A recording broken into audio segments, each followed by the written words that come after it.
On a quiet evening in the old town of Nuristan, the lamps of the marketplace flickered like golden stars scattered upon earth.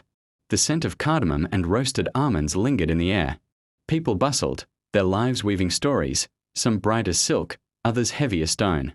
In this town lived Hamza, a young calligrapher whose hand shaped the Quranic verses with elegance, and Maryam, a widow raising her two little sons with dignity, though poverty often knocked at her fragile door.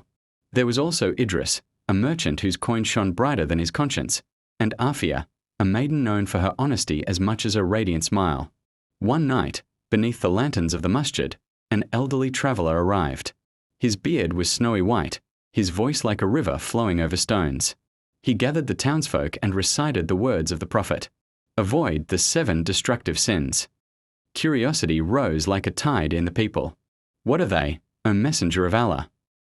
The companions once asked, and the Prophet replied, associating others with Allah, magic, killing a soul which Allah has forbidden except by right, consuming riba, consuming the property of an orphan, fleeing from the battlefield, and accusing chaste women. The traveller's voice fell into their hearts like drops of rain upon thirsty soil. Hamza went home that night pondering. He recalled Idris, who built his fortune on riba, charging the poor for every breath they took. Hamza remembered Maryam, whose orphan children's inheritance was once stolen by her own relatives. Days passed, and the town became a mirror reflecting those very sins. Idris, the wealthy merchant, mocked the warning, believing coins were his shield.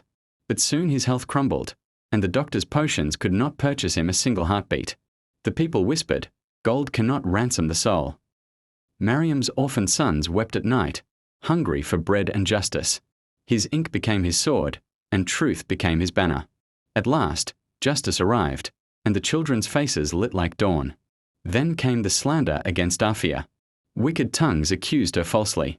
She walked the streets, her eyes steady though her heart bled. When the truth surfaced, those who hurled accusations found themselves chained by shame, for the Prophet had warned that accusing the chaste was one of the gravest sins. The town of Nuristan trembled.